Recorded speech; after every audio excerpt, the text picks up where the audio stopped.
Hi, everybody. My name is Miss Amber, and I'm here with your live lesson for today. Today is actually going to be a pretty long lesson. There's a lot of information to take in. So this video is going to be a little longer than normal.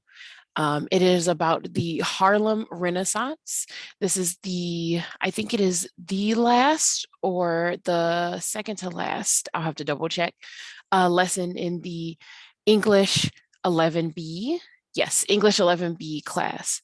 So I'm just going to get started. There's a lot of historical information with the background to this because this is one of the only lessons that goes in depth to the Harlem Renaissance. It's referenced in a few other lessons, but we get a lot of detail. So we're just going to go ahead and get started. I'm going to share my screen. Here we go. All right, so we're starting off on slide number 5, as usual. That's usually where the lesson starts. So this slide basically gives you just the surface information about the Harlem Renaissance. They tell you that the era happened during the 1920s and the 1930s, and Harlem was the central location for blossoming African American culture, is what it says. So basically, what they're saying is there was a large African American population in Harlem at the time. And because there were so many um, African Americans in the community, they were able to create their own culture in their location. And they contributed a lot to art, music, and literature during this time. Now, at the bottom, they give you some information rolled together. So we have Alain Locke, sometimes known as the father of the Harlem Renaissance, described the movement as the new Negro life seizing its first chances for group expression and self-determination, particularly noting Harlem as a place where Black culture changed social disillusionment to race pride.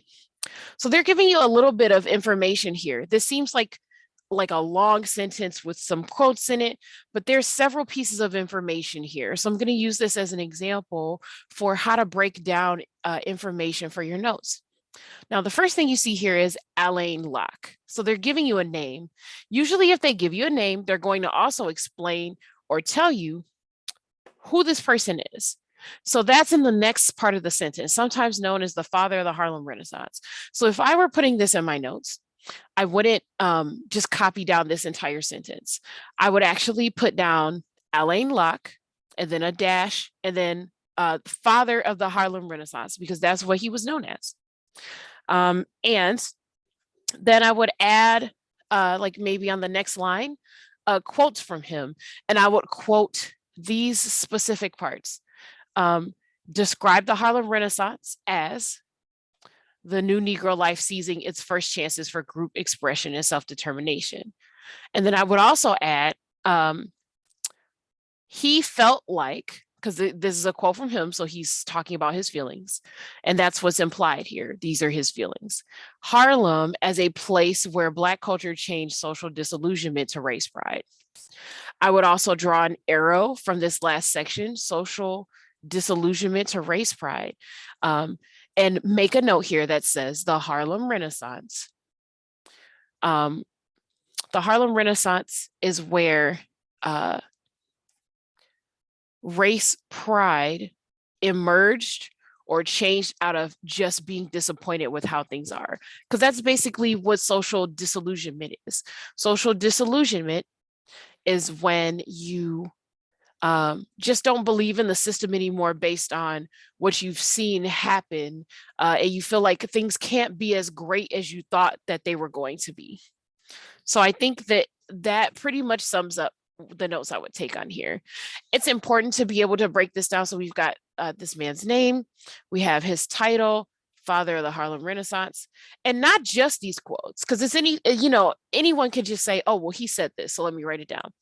But being able to make the connection between what someone said reflecting their feelings will help you a little. That's kind of that critical thinking aspect. People don't often say things that don't reflect what they think unless, like they're being threatened or something like that. So when people give you quotes in these lessons, what they're subtly telling you is, one, they picked these quotes because they think that they're accurate or that they portray an important point of view for the time, or they picked these quotes just because they wanted to give you an idea of what important people at the time thought of what was happening.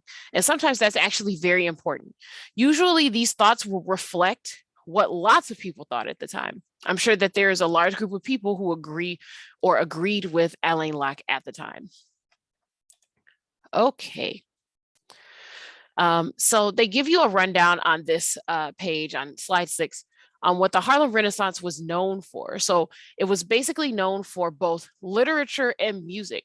A lot of the poetry that we read from African American authors usually comes from the Harlem Renaissance. It's the best example of modern literature being published and put out by African Americans. Most of the poets that we've heard of, Zora Neale Hurston, Langston Hughes, they all come from the Harlem Renaissance. And what makes it good for English classes like this is that this period was in enough, like close enough to modern time, the 1920s and 1930s, that the language they use is very similar or basically identical to the English that we use now. So there's no issue with understanding any accents or spelling in terms of how people read things or interpreted things. So there's just, it's just easier for students to be able to read and take things in and understand it. Now, this slide pretty much goes into detail about literature and music getting a boost from production industries. And part of the reason why this is because once African Americans started publishing things and putting things out, white dominated fields at the time were interested in Black culture due to it being viewed as exotic. Basically, it was viewed as being very different. So people were interested in it because it was very different. And it says here, they make a note, some African American writers use this fascination with their culture as a means to highlight racial inequality and further the civil rights movement. So what they're saying is African Americans basically saw that people were interested in what they were putting out and said, okay, well, while you're here, let me tell you about what it's like living as an African American, or let me tell you what this very specific experience is like as an African American. And I mean, either you think it's fair or it's not, you think it's okay or it's not. But at least if we make you aware of it, maybe we can actually enact change in our favor. So they give you examples of African Americans taking advantage of this. We have W.E.B. Du Bois. He's a civil rights advocate who is fairly famous. You could do a Google on him at any time. There's lots of information about him. He produced a magazine called Crisis, and Zora Neale Hurston wrote an essay called What White Publishers Won't Print about the African American experience. And it says, however, many authors saw the Harlem Renaissance as an opportunity for artistic self-expression. So basically, what they're kind of hinting at here is that during the Harlem Renaissance, there were a lot of molds broken in terms of how people went about doing writing, poetry, and things. And a lot of people, especially African-American authors during this age, took advantage of being able to do things differently, to create their own styles and their own forms of things. And we're going to get into some of those in this lesson. In terms of notes to write down, what I would do is hit up this first part of the sentence. So we've got the Harlem Renaissance is best known for literature and music. And then I would make a small note that says white dominated fields, or they got a boost from white dominated fields. I would note that some people thought that Black culture was exotic. You don't have to write down the whole sentence, but you can, like have a list maybe that says overview of the Harlem Renaissance, because this is an overview before we get into detail. And then you can list best known for literature and music, lots of interest in Black culture because people thought it was exotic. That would be the second thing I would note. The third thing I would note is maybe in parentheses after this is some African American writers use this to make people more aware of what life was like for them. And then the last two things that I would, the last two things that I would write down actually would just be the names of these authors and their essays. So you don't have to write down this whole sentence at the end with W.E.B. Du Bois, but I would definitely write down his name and then write down behind the magazine Crisis. And then I would write down Zora Neale Hurston's name and then the what white publishers won't print. That way, if you get a question on the mastery test, you'll be able to look through your notes and find who did what without having to read the full sentence. What's important is to be able to recognize the information enough to jog your memory so that you can answer the questions correctly. Okay, so on slide 7, we get started on music. So this is a pretty big section here, but pretty much they talk about how jazz music formed and how it was incorporated into different styles of other media. So, excuse me, it says here, jazz began in New Orleans in the early 1800s, right here. Yep. Enslaved people often gathered with drums to sing and dance the bambula, which is a dance imported from Africa. So they say like imported, but when they say that, what they mean is that they carried over those traditions from Africa. The influence of the African rhythms and the bambula, especially the syncopation of standard marching beats, found its way into the beats of local bands. So this last sentence is especially important because syncopation is not only something that's used in music, but also something that's used in literature too. So there's going to be pretty much large sections of this lesson that's about syncopation. So they start off by telling you jazz got started in New Orleans. The origins of it is with the African bambula, which is a dance, and the drums that were used in the rhythms of the bambula is what inspired syncopation. That's what I would take out of that first paragraph from my notes. Down below, they give you an explanation of what syncopation is. They tell you how important it is. First, syncopation is an important and recognizable aspect of all styles of jazz. And then they give you the definition. It says in a syncopated beat. So they're letting you know by conjugating syncopate into a past tense that it's something you can do to a line or to a bar of music. So you can change songs and lines from stories or poems that already exist to syncopate them. So it says in a syncopated beat, the normally unaccented beats are stressed. And it says in a standard march, there's 4 beats per measure or section. So we already know how that usually goes. 1, 2, 3, 4. 1, 2, 3, 4. Like the same beats that people use when they are practicing dance moves or things like that. So usually in a standard beat, you have emphasis on the first and third beat. So 1, 2, 3, 4. 1, 2, 3, 4. But in syncopation, you emphasize the offbeats.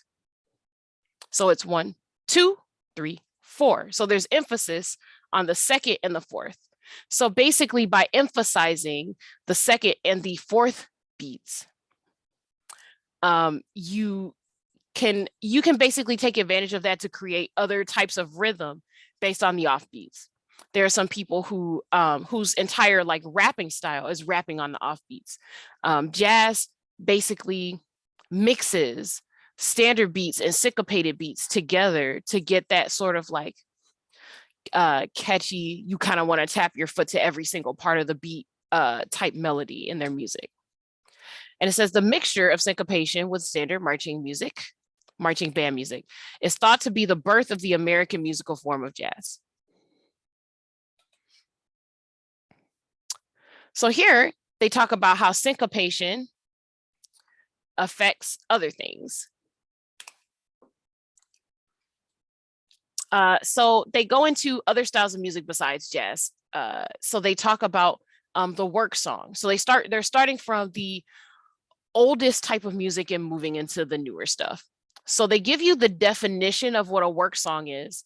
And I wouldn't necessarily write down every single thing in this first paragraph up here.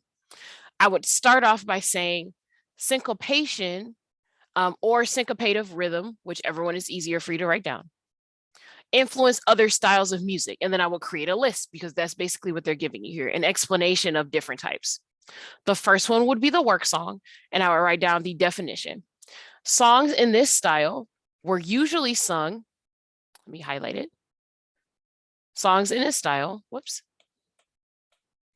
were usually sung in a chanting manner by workers to help time pass more quickly.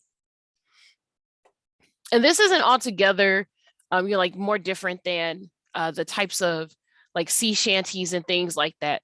This was just the African influenced version of it. And it says in some Southern plantations before the Civil War, the work songs of enslaved field hands incorporated syncopated rhythms. So you don't have to include this, because if it's in a list of different types of music that is affected by syncopated rhythm, then that goes to show you that some work songs obviously has syncopated rhythm. So I would start off by, here's different types of music that's been affected by syncopation or syncopated rhythm.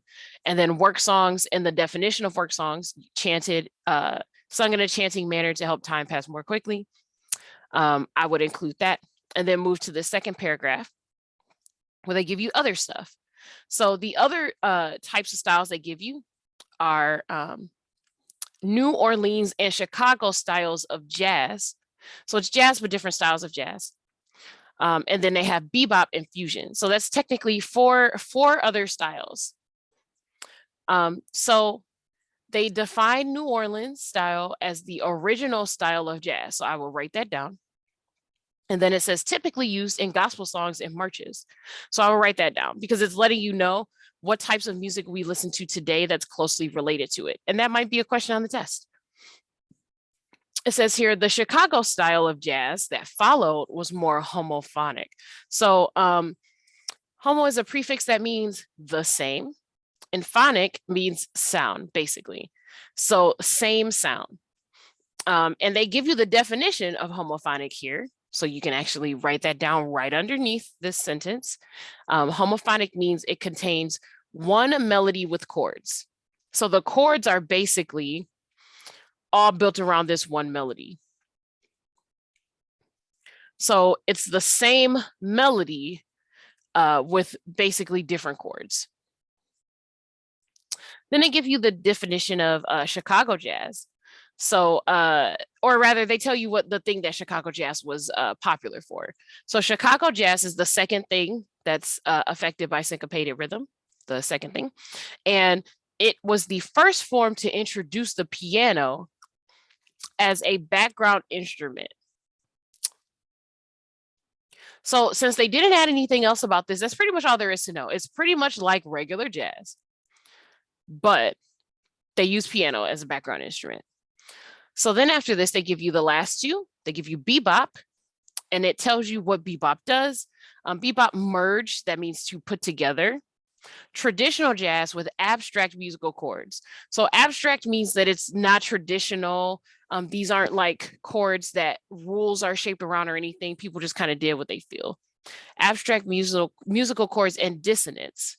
And then they give you the definition of that right after. It says, or an unharmonious clashing of sounds.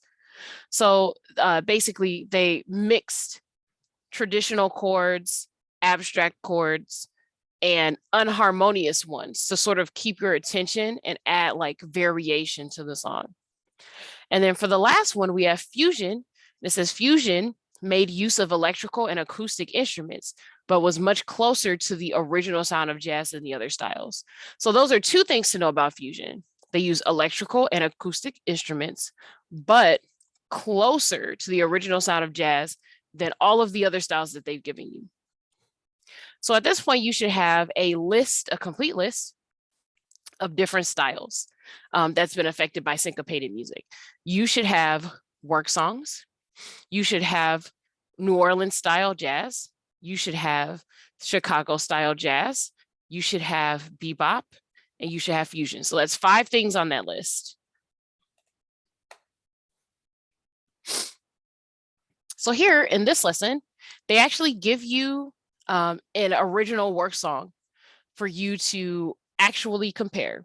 This whole slide is about work songs and how they were made and what the lyrics are. Closer, and they say work songs combine traditional musical and lyrical forms like hymns and ballads to create spirituals, the blues, and other jazz styles.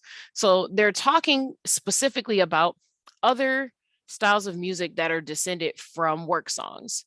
So work song is a type of syncopated music, and other styles completely branched off from these that are not related to jazz directly. So they give you the comparing between an old song and a new song by showing you the lyrics from one song on the left and the other on the right, so that you can see the difference for how things have changed over time. And at the bottom, they pretty much talk about one more style of jazz called Dixieland. And Dixieland was moved around the country by Louis Armstrong. What I mean by that is he played all over. So lots of people were exposed to Dixieland jazz by listening to his music. So that paragraph is basically about Louis Armstrong and how he helped to spread jazz across the US. So that's pretty much the main information that you need to get out of this paragraph.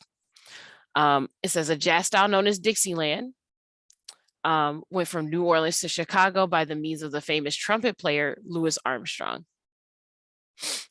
The original Dixieland band developed out of Armstrong's influence, and in the early 1920s moved to New York City. And the reason why they're telling you that is because once jazz reached New York, especially Harlem, its development exploded.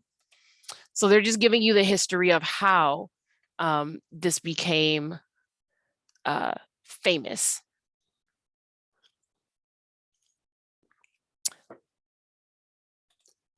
Okay. So now they're moving on to talking about other influential jazz musicians of the Harlem Renaissance. So they're just giving you names so that you know who was popular at this time, and that they are covering everyone who was a major part, or at least most of the people, some who were a major part of this movement. So they give you pianists too, Duke Ellington and Thelonious Monk. There was a picture of him on one of the other slides here. Let me go back. Yep, jazz pianist and composer Thelonious Monk pioneered an improvisational style that greatly influenced American music.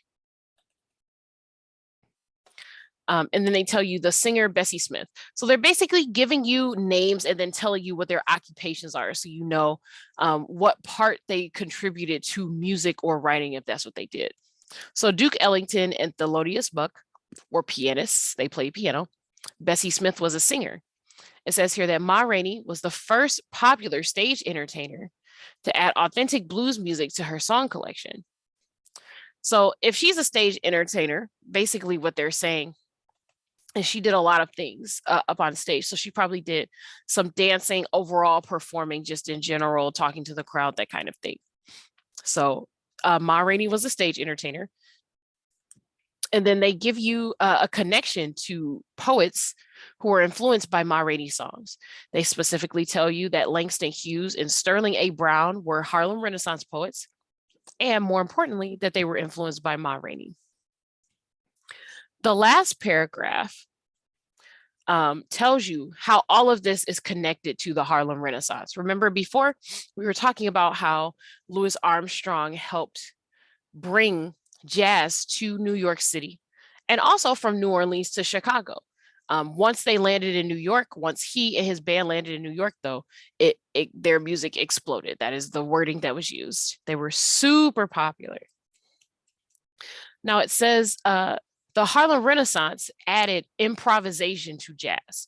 So when jazz was first developing, usually the musicians didn't have writing materials or know how to write music. They just played based on what they knew and what they felt or what they heard. There, if you've heard the expression play by ear, there are certain people who can learn how to play or mimic a song based on how it sounds because they recognize the notes, but they don't know how to write music. So because music wasn't written down, all of the performances varied. And I mean, like, this is a thing that persists all the way until today. We have like an obsession as a society sometimes uh, for the difference between a recorded track and not just the recorded track, but the difference between the recorded track and whatever happens during the concert, because we know that the live performance may be different. And the reason why that's considered acceptable is because improvisation is such a strong part of being able to display your talent. And a lot of that traces back to um, the Harlem Renaissance in terms of making it a trend.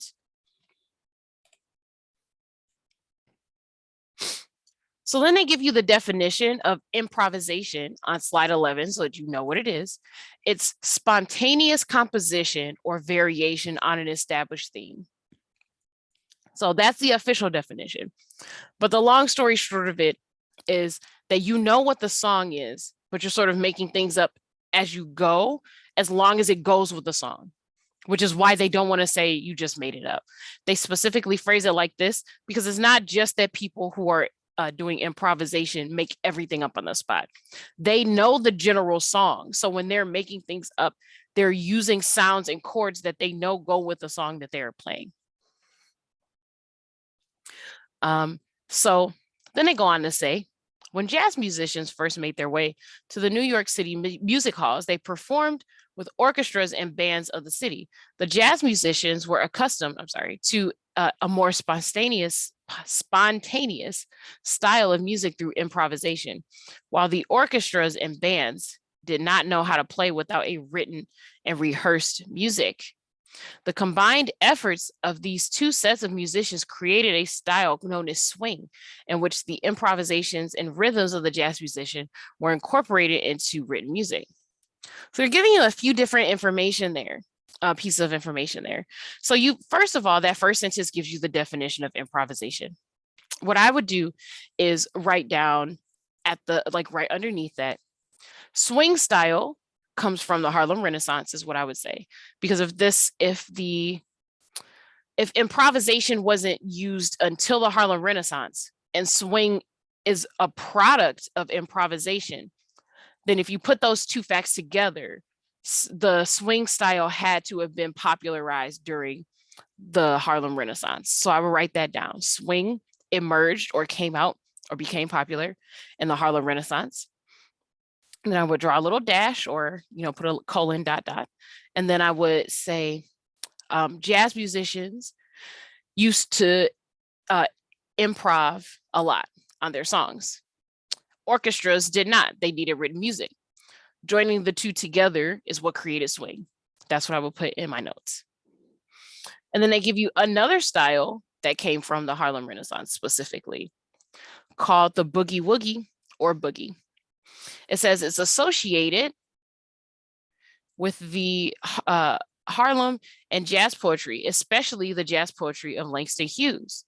Boogie jazz has several features that grew out of the jazz explosion of the Harlem Renaissance. Most notably, boogie has a walking bass line, a pattern of notes that follow the rhythm but moves up and down the musical scale, and it uses nonsense syllables known as scat.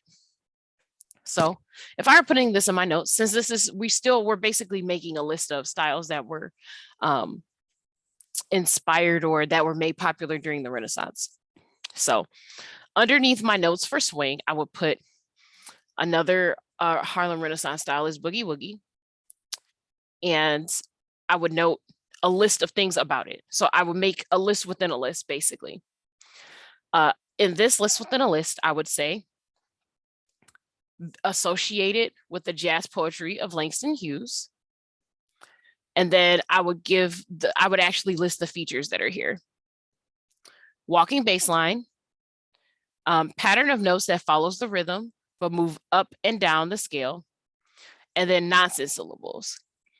So the goal when you're putting all this stuff down, because there's so many notes for this, especially this particular tutorial, what you want to do is make sure that you have things organized in a way where you don't have to read full sentences to get the information that you need. You want to try to optimize your notes so that you can find the section of what you're looking for and find the information that you need.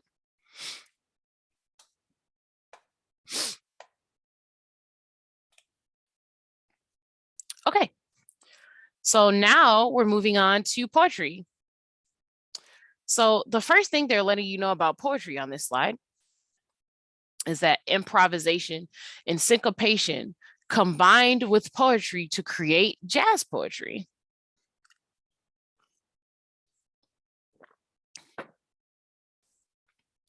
And they give you information. They say a quality of improv for both music and poetry is flexibility. Since you're kind of making things up, but based on a theme, you kind of get to do what you want. I wouldn't write this sentence down in my notes. Instead, I will write down Langston Hughes's quote because he describes the appeal of improv, saying, "Jazz is the great big sea. It washes up all kinds of fish and shells and spume and waves with a steady old beat or offbeat." And then I would write Langston Hughes's description of why improv is great in jazz. And then maybe in parentheses, I would put flexibility in expression, but I wouldn't write down that full sentence right there. So they start giving you information about Langston Hughes and improv, right? So the information that they give you is that he wrote the Montage of a Dream Deferred, which is one long poem composed of 87 other poems.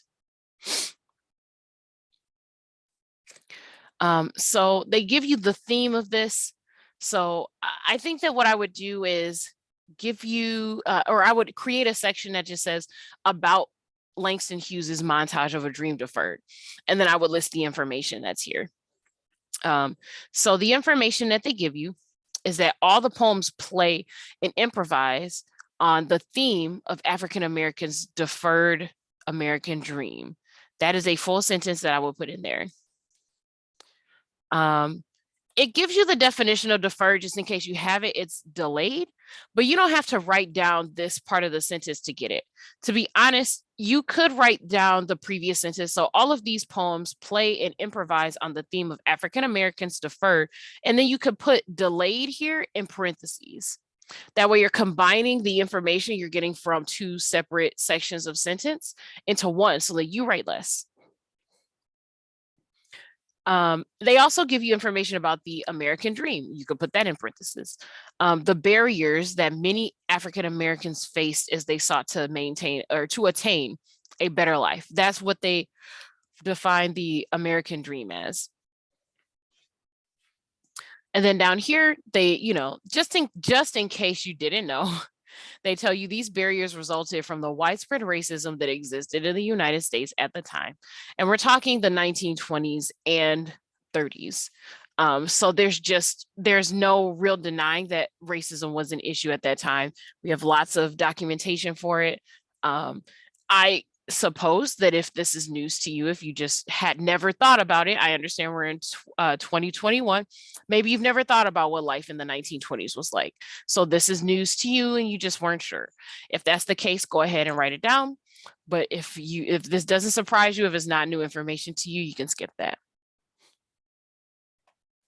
And then the last fact they give you about it, many aspects of Montage of a Dream Deferred improvise on the theme of the deferred American dream through repeated refrains. So that's almost like a chorus, exclamations, and thoughts throughout the work.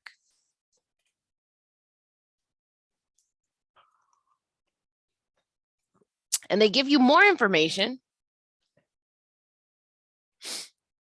They give you more information in this paragraph about how he did his titles. So even the titles for Hughes's jazz poetry improvise and theme on each other. So we're talking about some of the poems that are in the very long poem of Montage of a Dream Deferred. Remember, it's made up of 87 small poems into a huge poem. So they're showing you how the titles riff off of each other. He basically used the titles for one poem to inspire the other. So the examples they give you for this is that the first poem is titled Dream Boogie, but other poems are called Easy Boogie, Boogie 1 a.m., Ladies Boogie, Nightmare Boogie, and Dream Boogie Variation. So all of these honestly sound like song titles. And I think that that's the easiest way for you to remember that his poetry is very heavily inspired by jazz. His poems in his very first work read almost like songs on a track list, one after the other. So it's one, so you could think of it as one album made of like 87 small songs. And the fact that people associated him with jazz means that his poems were likely read in a very musical sort of way.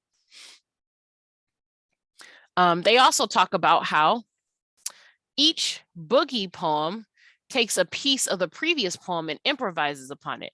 Kind of like how some songs will include like mixes at the end or instrumentals that end up being flipped or changed for the next track or for a track a little later on down the line. So he does this with just the lines in the poem that you're reading. So he give you examples. The lines, you'll hear their feet beating out and beating out from Dream Boogie. They're picked up by Easy Boogie and become that steady beat, walking, walking, walking like marching feet. So he's picking up references from his own poems and using them, since it's basically one long poem made up of small ones, to create references that remind you of things you heard or read in the previous poems. So the second paragraph features other authors. So they give you other authors that incorporated jazz into their poems besides Langston Hughes. So they give you the titles of these: Jazz Fantasia and Honky Tonk in Cleveland, Ohio by Carl Sandburg. So I would just write down those names, Carl Sandburg and then his works. And then they give you Let My Spirit Fly in Time by Sandra Maria Estevez. So I'll write down her name and that poem title, because you never know. You might get a question that says, what is the name of the author who incorporated jazz into poems like Jazz Fantasia and Honky Tonk in Cleveland? And they'll give you a bunch of authors, and it's just easier if you have the names at the ready so you can actually go back and look. So on slide 14, they give you a visual guide for how improv and syncopation plays a part in jazz poetry. So it's easy to say, oh, so we incorporate offbeat emphasis in a poem. But what does that actually look like? So they give you an example of a standard rule following poem. This is from Macbeth. It's Shakespeare. This is very classic. There's nothing new or groundbreaking about this. It's just a normal poem. Double, double, toil and trouble, fire burn and cauldron bubble. So what they want you to keep in mind here is that some syllables are stressed and some syllables are unstressed. So the way that we define these, and I mean, I have a PowerPoint about this in the English concepts. But for now, just to go over it, a stress syllable is a syllable that has a longer or stretched out sound. An unstressed syllable is a short sound or a piece of a word, a syllable of a word that feels like it's cut off at the end. If you pay attention to how syllables sound when you speak, you'll notice that some of them almost kind of cut off in preparation for the next sound. So the example that they give, and this is in one of the middle school classes for how to figure out syllables. Syllables are the sound um, units in words. So the example they give you in English 7A, for example, is table. Table. Table has two sounds, bull. Now, if you actually say the word table the way you normally would, listen to yourself, table, right? The A sound in te stretches out a little bit. That bull sound, bull, takes less than a second to say, table, right? So the stress sound in table is that first A sound. The unstressed syllable is the N sound, the bull sound. So you can break down words into syllables like this. So for example, syncopation has 4 syllables. It is a 4-syllable word. When you are able to count syllables for words and you can tell which ones are stressed and unstressed, you can tell what kind of meter pattern they are. Literally, all meter is being able to look at a line of text. So like it can be a sentence, it could just literally be double, double, toil and trouble like they have here. And to be able to tell what the pattern is. Not every pattern is just unstressed and stressed. There are some patterns where you have 2 short sounds and then a long sound, or 1 long sound and then a short sound. And people choose those sounds carefully and choose their words carefully when they write poetry to try to create a rhythm that your mouth feels when you're talking. Double and trouble rhyme, sure, but there is a rhythm to saying double, double, toil and trouble. There's even a number of syllables and they follow a pattern. And they give you that pattern here. So they give you double, double, toil and trouble. So every other syllable here is stressed. And these words were picked specifically to give you that rhythm. Fire, burn, and cauldron, bubble. Fire, burn, and cauldron, bubble is a little harder to tell in terms of syllable. Fire pretty much only has 1 syllable. It's not really broken in half. There's no fi and an That's not it. When we say it as 1 sound, fire. And it said too quickly, really, for us to break it apart. So fire, that I sound, ire, stretches out. So that's a stress syllable. Burn, on the other hand, burn is another 1-syllable word but the sounds are squished together. When you say burn, you don't say burn. The doesn't stretch out the same way that fire does. So burn is unstressed. So pretty much, so we just have like the unstressed, stressed, unstressed, stressed going on. And here we have stressed, unstressed, stressed, unstressed. That's a regular syllable, regular meter. Every other syllable has emphasis or doesn't have emphasis, right?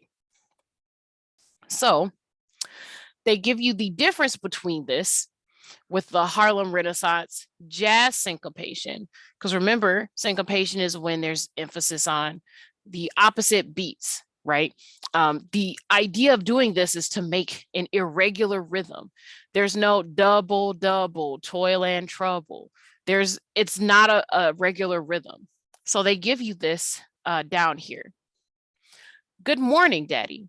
So, I mean, even the sounds good, we have this long sound, good, and mourn. When you say morning, that or sound stretches through the whole syllable.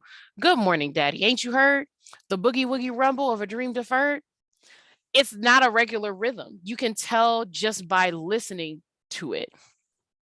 The closest that we get to anything regular here is that boogie woogie rumble.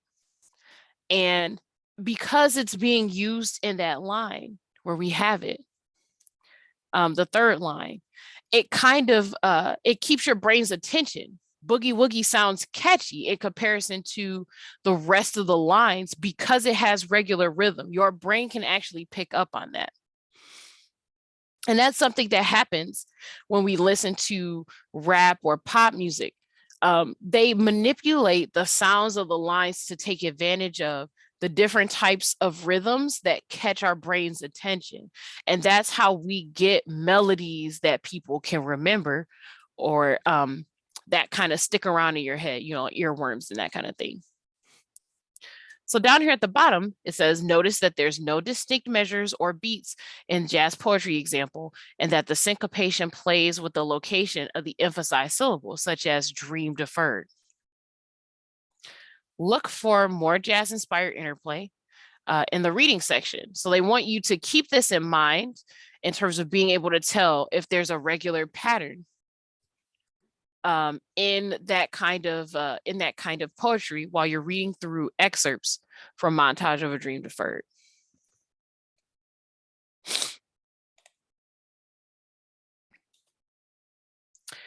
So we're talking about artistic expression on slide 15. And they're talking about artists approaching subjects from different perspectives.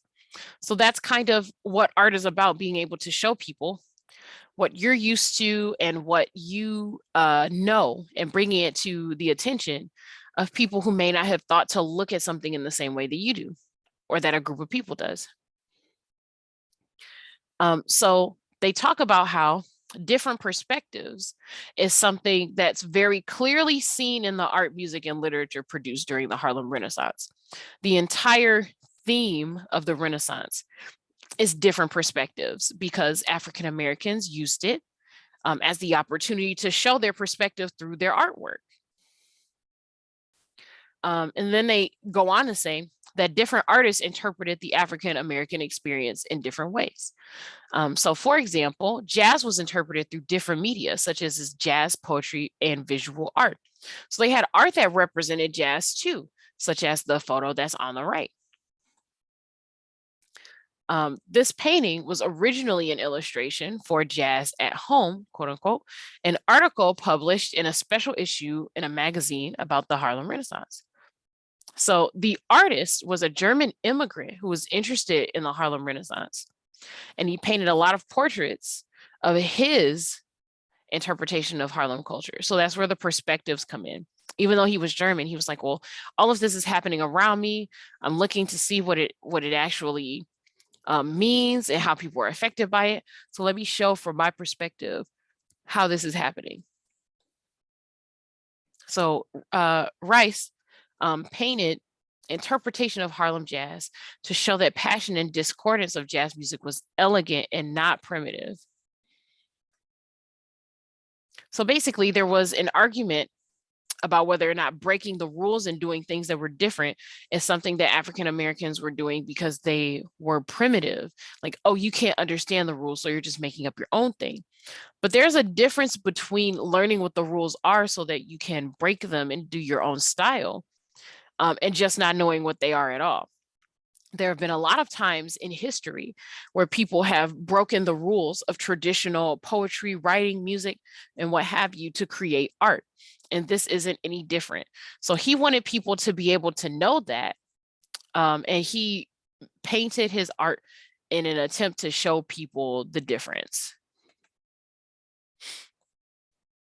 So here you have a video about different styles of jazz. It goes over some of the stuff that we read over, but there's a little more emphasis on the art in this section in this video. So I would take a little time to watch this, gather some information, and put some of that in your notes.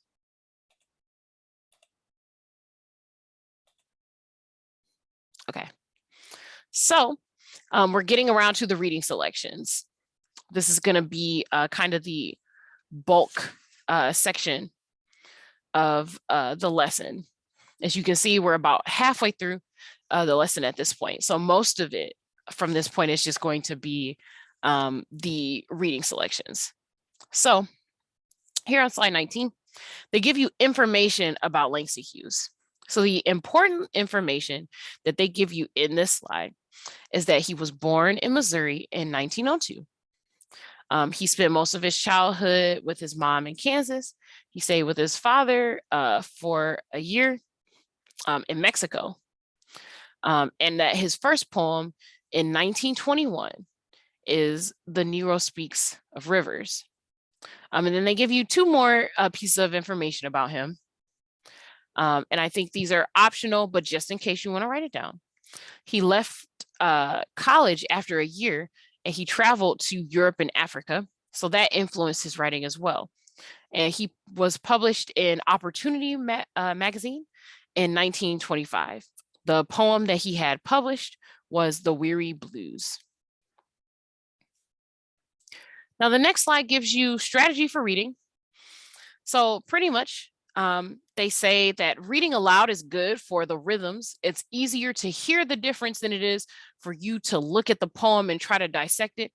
There are ways to dissect that sort of thing if that's what you're interested in doing, but you would have to basically take every line and actually break it up into syllables, figure out what's stressed and unstressed.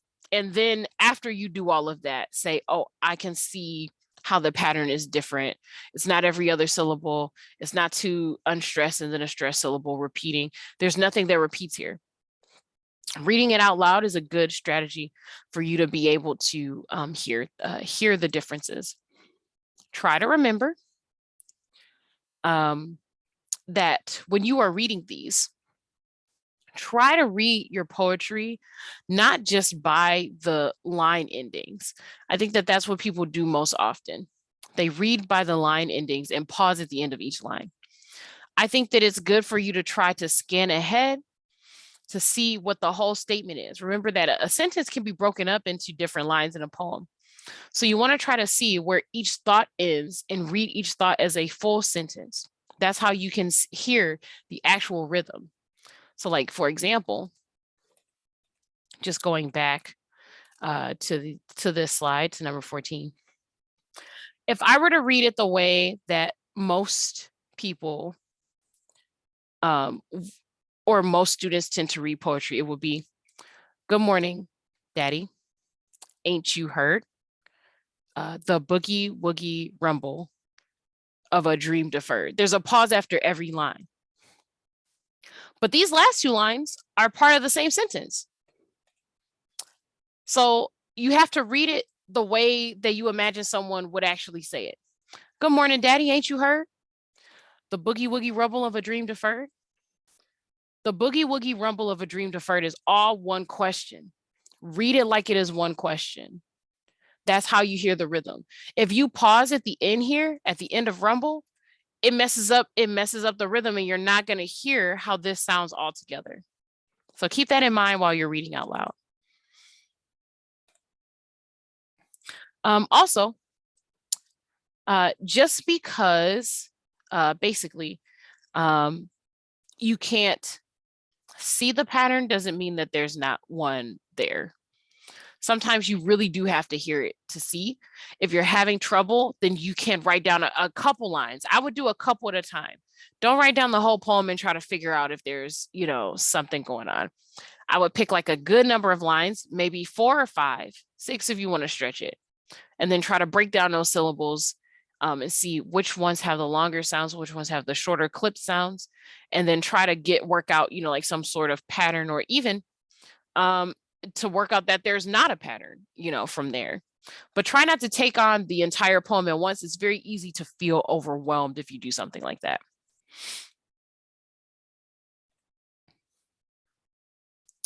So on slide 21, they start to go over some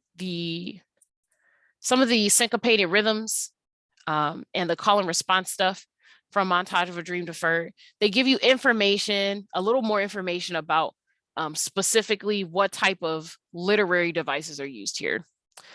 So they give you 3. They give you 3 at the very beginning. There's syncopated rhythms. They start you off there. There's improvisational aside. So an aside is when you just have like a side note for your readers that give them maybe a little more context or detail on a line you've written. And then there's the call and response format. So they talk a little more about these in this paragraph. They say the improv can be seen best in the poem deferred. So they're telling you which one is the best example of improvisation. And it says Hughes employs a format derived from jazz known as call and response. So they're giving you information on two of these things at once. He combines them together. So they give you the definition of call and response. Call and response involves a main theme played and improvised by one instrument, which is responded to by another in the group. So now we know call and response to be a thing that happens during speeches, right? When you are in church or when you are listening to a speech and someone will ask you to respond to them in their speech or in their sermon, they'll say, okay, they'll ask you a question. Do you think blank? Do you want blank? Something like that. What is it that we want here? There will be a quote and they expect you to fill out the end. This happens in a lot of churches. They'll fill out a very famous Bible quote and wait for you to put in the last word or the last couple last couple words of the sentence. So it creates a conversation. There's a back and forth between the person who's speaking and the person who's listening. It gets you engaged. Now, even though we know that this happens like in speeches now, this actually originally happened in music. It would be instruments talking back to each other. And for some of you who watch music videos or live performances, you may have actually seen this before. You'll get musicians on stage, they'll start doing a solo, and someone will actually play their instrument back in response to who played the first few notes. That's call and response, and that's the origin of it in the jazz music movement. And now we see it anywhere, even b-boys dancing. People have like Vogue competitions and stuff, and you'll have someone come up, do a couple moves, play a couple notes, say a couple lines, and then someone will get back to them. It's the basis of call and response in text, in speeches. It's how we got rap battles, people going back and forth. It's the origin of so many things. So it allows the person who is reading or watching or listening to take part in a conversation, basically that's based on the performance. So for Langston Hughes, because he does poetry, the call and response is him referring to two sides of an issue. And remember, the Harlem Renaissance was all about perspective. So when writers include this in their work, it's because they want to include the atmosphere and the impression that what they're talking about is what other people want based on conversations and things that they've had. So an example of this they give you down here: someday I'm going to buy 2 new suits at once. All I want is 1 more bottle of gin. All I want is to see my furniture paid for. So the 2 new suits, 1 more bottle of gin, fully paid for furniture. These are all variations on what the American dream is for a better life. So he's trying to acknowledge that not everyone wants the same thing, but everyone wants to be comfortable enough to get the things that they want.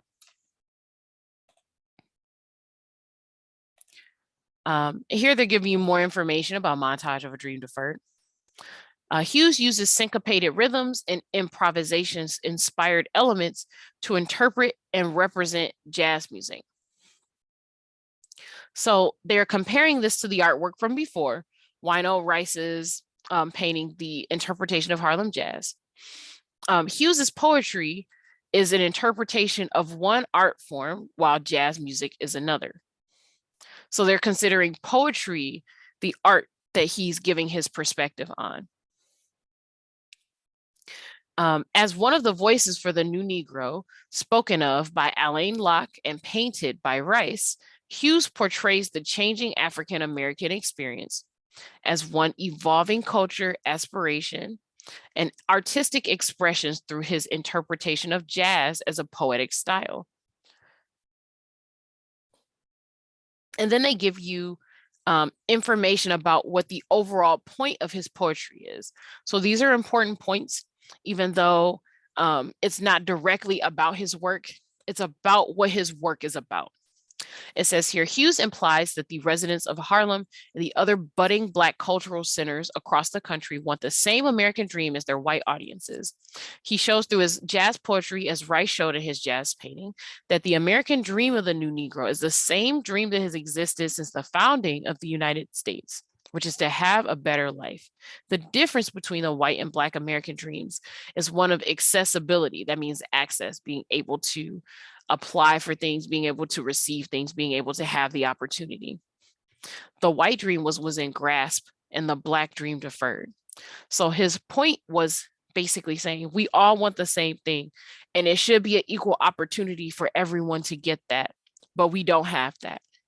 And that bringing attention to that through jazz, which was a thing that everyone of all races enjoyed. He's basically trying to say, you enjoy our culture, you enjoy our art, you enjoy the things that we put out and that we contribute to culture. Why can't we have the same opportunities if we're clearly contributing to culture in a way that's beneficial to everyone? If we're doing that, then everyone should have access to the same opportunities. Okay, so let me get into Zora Neale Hurston. She was mentioned earlier with the piece, What White Publishers Won't Print, and that's the excerpt that you guys get for this lesson. They give you information about her on this slide, on slide 24. So there's a little bit more to know about her than there is about Langston Hughes. So they tell you that she was born in 1891 in Eatonville, Florida. So she was born in the first incorporated Black township in the US. So that means that she didn't really have to deal with discrimination or racism when she was growing up. So that means that her perspective was very different. She was in a Black city with Black people, and everyone treated everyone the same. Her and her mom encouraged her siblings to jump at the sun. So basically, aim for the stars, that kind of thing. And she was known for the book Their Eyes Were Watching God, which was published in 1937. So she was an adult and everything by the time she got famous. And she moved to New York specifically to be a part of the Harlem Renaissance. She was a major part of it.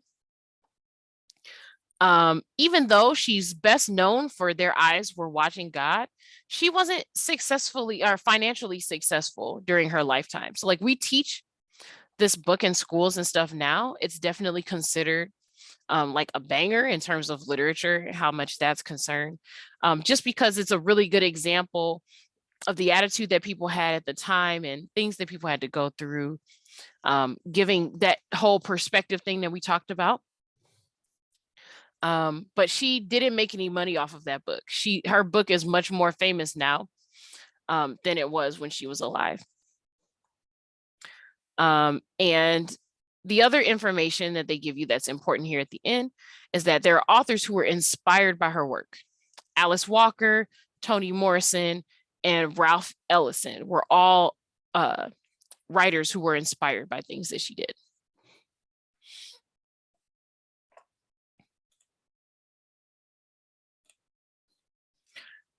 So what they start off with by giving you information about what white publishers won't print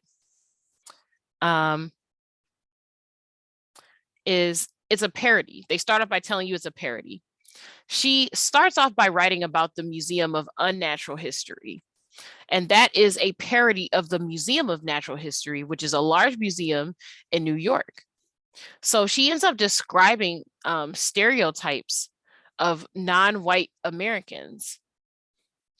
And basically, so she tries to use her Museum of Unnatural History as like a way to deconstruct, to like flip the idea of studying people and their culture on its head.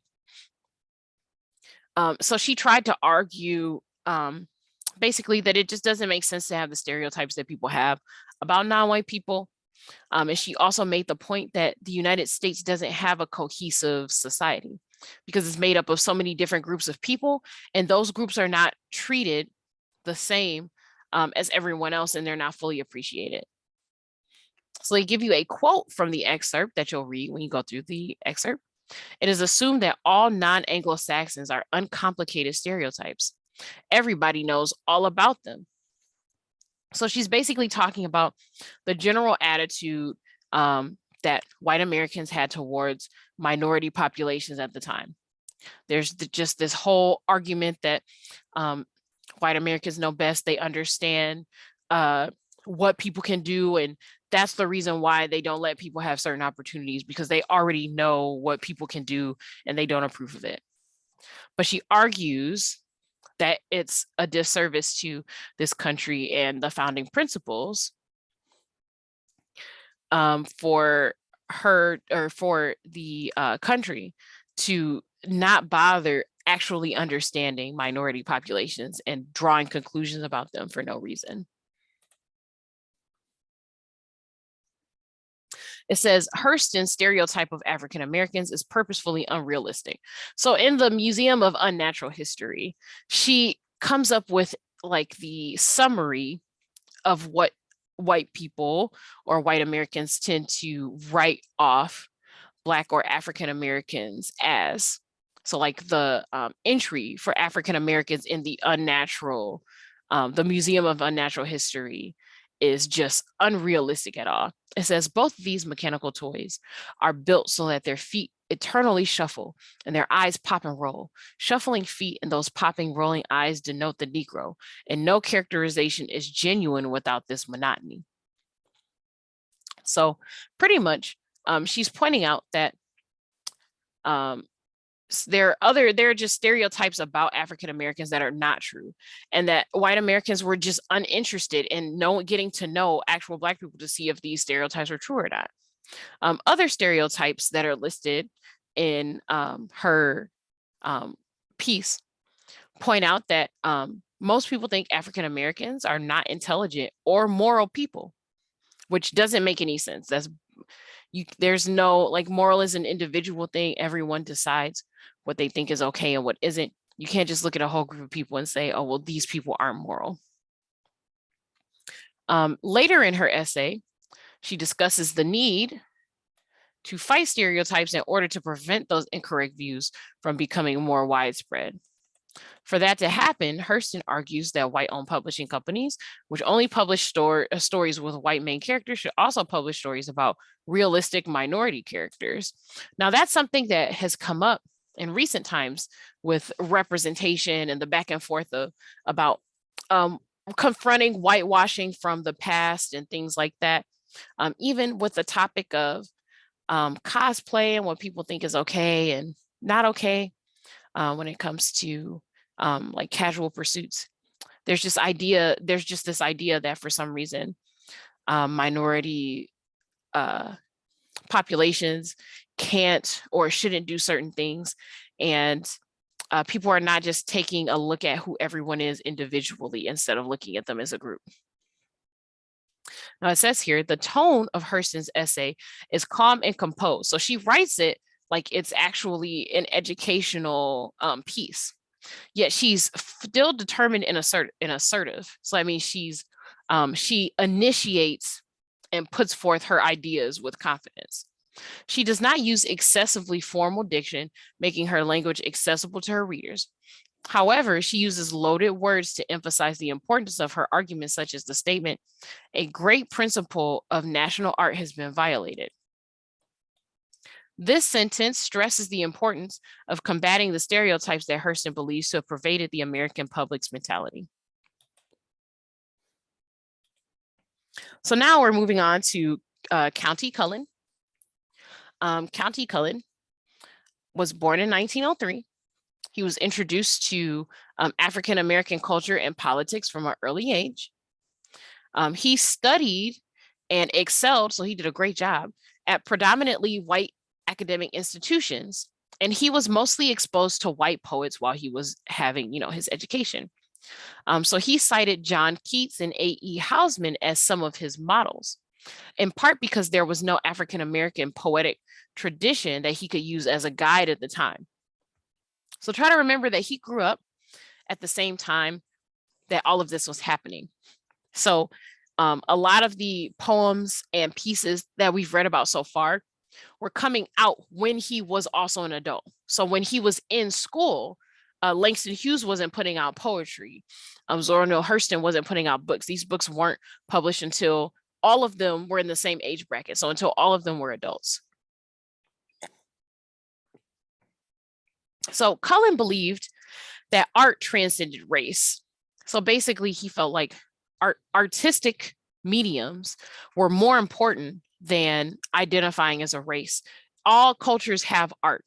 So he felt like if there's nothing that we have in common with other people, other races, other groups from other countries, is that we all have art. So he feels like we should bond over art instead of arguing back and forth over who can do what. But he was a romantic poet. And if I'm not sure if you remember from previous lessons, but the romantic poem movement was in response to the Industrial Revolution in England. So this is like old school for someone like him. He wrote within traditional poetic conventions. So remember that double toil and trouble meter with a regular beat. That's the type of writing that he did, not the jazz inspired stuff that people were doing around the time that he was an adult. And he encouraged African Americans to work within those traditional forms, basically to sort of bridge the gap.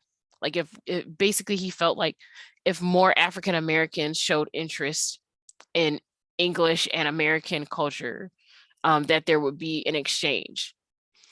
He did not like the fact that Langston Hughes and some of his peers were so racially charged.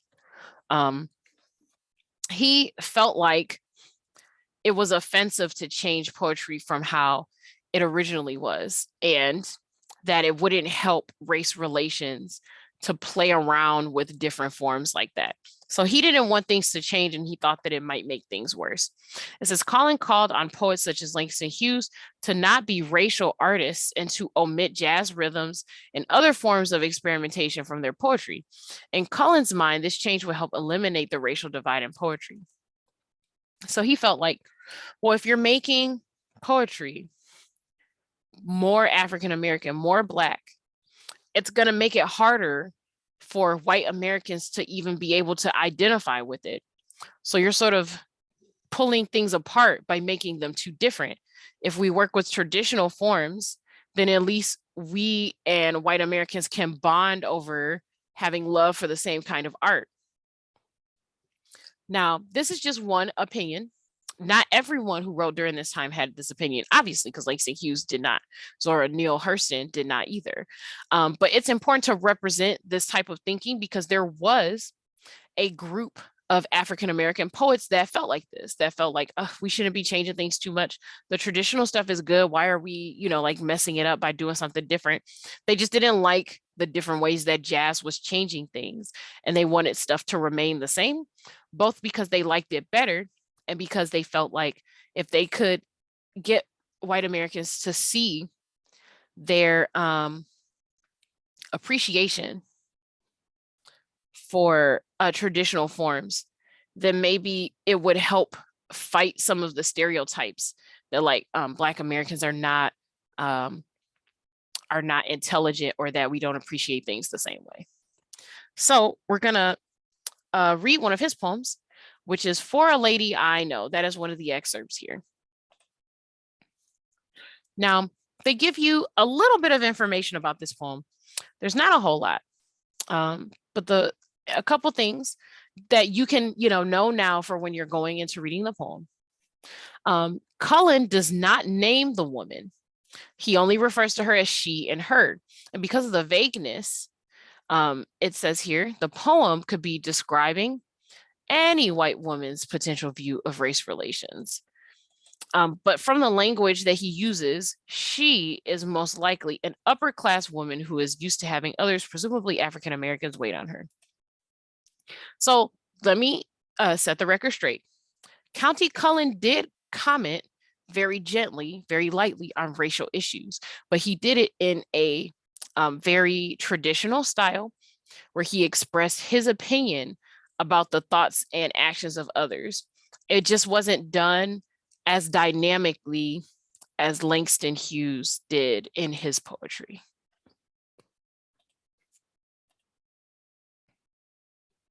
So we get a little more information about this on slide 31.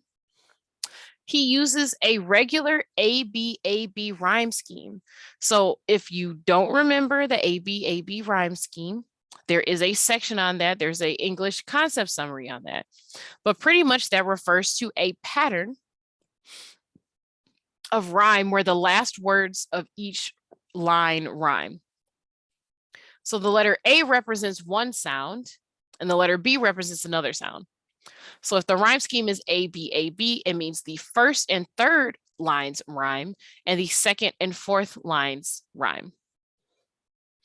So you also talk about him describing the woman as someone who lies late and expects cherubs to perform celestial chores.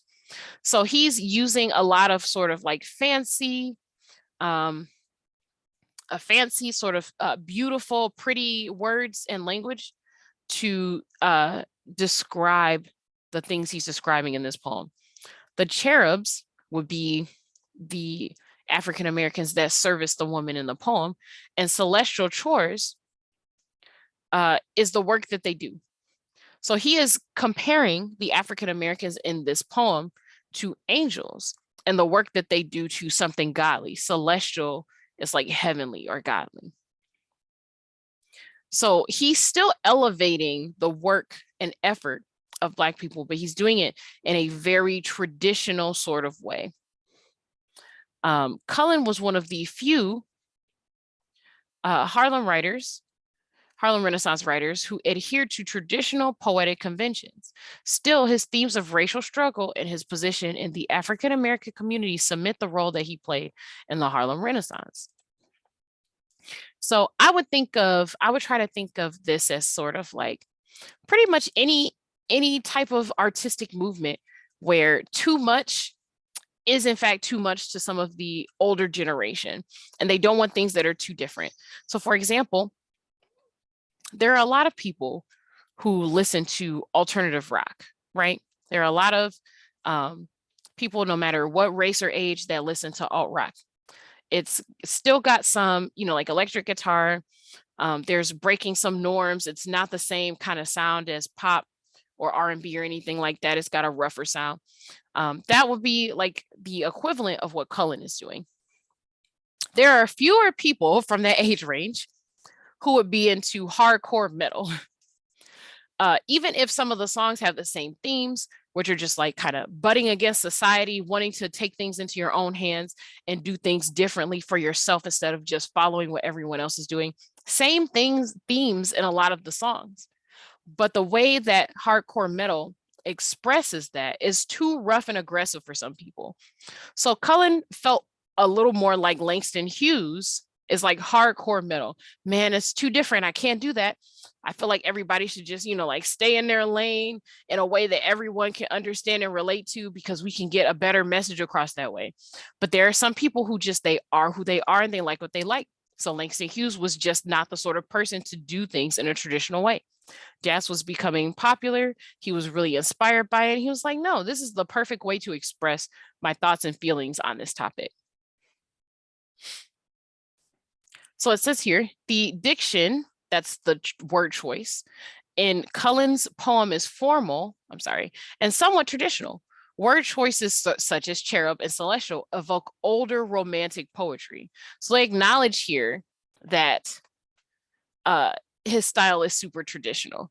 However, the tone of his poem is much more biting than what was typical of most romantic works, obviously, because he's commenting on the way that people are treated racially here. The harsh diction in this poem adds sarcastic and bitter nuances. For example, he notes that the lady, a term denoting respect and high status, snores, which is not expected of someone in her position. So he's kind of like leveraging the stereotypes that people have for women who are like this, the one he's referring to in the poem, and the stereotypes that are leveraged towards Black Americans. So, basically, he is suggesting, like if you can judge other people by these norms, then why don't women like you get judged in the same way? That's sort of what he's implying by weaponizing that. And it says, beginning the poem with "she even thinks" suggests that the woman is audacious or brash enough to think a certain way. So in poetry, when people pick words and phrases, they do all of this on purpose. Every single phrase is picked on purpose to deliver a specific idea. Okay, that is the majority of the lesson. So at this point, we're on vocabulary. You already know what to do with the vocabulary list. My usual advice is to get the word and the part of speech down because it's in one column, and get the definition. Usually, I would only write down the pronunciation if you really are struggling. If you think that you're going to have a rough time, if you come across this at some other point, then go ahead and write down that pronunciation. They have it here for you. You can copy it directly, put it in parentheses. I don't really think you need the other parts of speech. I feel like most students kind of understand the difference between the different spellings. If you add an ER, you're making it a noun. So to denounce is to condemn. If you're a denouncer, then you're a person that denounces other people. If you're having a hard time with the other parts of speech, you can copy down this entire chart. But if you don't think you need to, then I wouldn't. And then the rest of these are just questions about the vocabulary, making sure that you understand how to use it. So I'm going to go ahead and stop sharing my screen. Okay, so there was a lot of information in this one about the Harlem Renaissance. We had to go pretty far back just to get an idea of how things develop. Jazz developed from old work songs, so we had to go back and learn about that. Jazz affected different types of music, so we had to learn about that. The work songs affected different types of music, so we had to learn about that. There's syncopation, there's improvisation, there's not just those things affecting music, but also affecting writing too. So there's two things that these different methods of expression are affecting culturally. And it's just actually, it's a lot to keep up with. This was a lot in this lesson. But the Harlem Renaissance was a very important time. Jazz is super popular now. We have like all types of music inspired by it at this point. Some people still listen to smooth jazz stations. We have like future funk and vaporwave. We have easy listening, lo-fi stuff now. Even just lo-fi hip hop as a spinoff of lo-fi. We have ambient stuff. All of these things are a result of jazz and other iterations of it like R&B and things like that. So this is all interconnected, and it's just important to give you an idea of how connected these things are and how history actually really does like sort of repeat itself in people looking back, seeing how things were previously done, and then adding their own spin to it, and then other people taking that and doing the same thing, you know? So just try to keep that in mind. Go back and make sure that if nothing else, you write down the names of the authors, what it is that they wrote or made in terms of art or music that they were famous for. There's definitions for almost every single type of spinoff of music in here. Please write down those definitions because you never know if they're going to come up on the mastery test. There's the excerpts are not that hard to go through, I think. They're written in pretty modern English, and they're about a topic that most of us have heard about going on in this country, just race relations and things like that. Most people have heard of Langston Hughes. Most people have heard of Zora Neale Hurston. Countee Cullen, I think, will be new to some of you. But even though his poem is a little traditional, I think that one would be the hardest one, but it's not that difficult to tackle, and it's also not that long. If you are having trouble with the readings, like always, please, please, please book a tutoring session with an English tutor. That will be me or Miss Kathy Vahovic. And you can actually ask us, hey, I don't need to go over the questions or the lesson. What I actually need right now is to go over the reading for this one specific lesson on the Harlem Renaissance. You can always ask for a tutor to go over it. You can talk to your mentor and advocate as well. Again, if you are having a hard time with some of the poetry stuff, like the meter and pattern stuff, there are links in the English concept summaries, which are here. Just as a reminder, poetry highlights are these the coral colored things. And you can go as early as 9A. You can access all of these, open up a PowerPoint, finding meter, their sound and poetry, and get all of these. If you are a Step Up student and you don't have the English resource course assigned to you, you can ask your mentor or advocate. And you can also email the English department at english@atsedu.net and ask for a link to these documents. These are all open source documents. Students are allowed to access them at any time. We can get you a list of what's in there. We can get you a link to one specific thing if you know what lesson or what topic you need help with. So just let us know. Alrighty, that's it for me for today for English 11B. This is Miss Amber signing off, and good luck with your English class.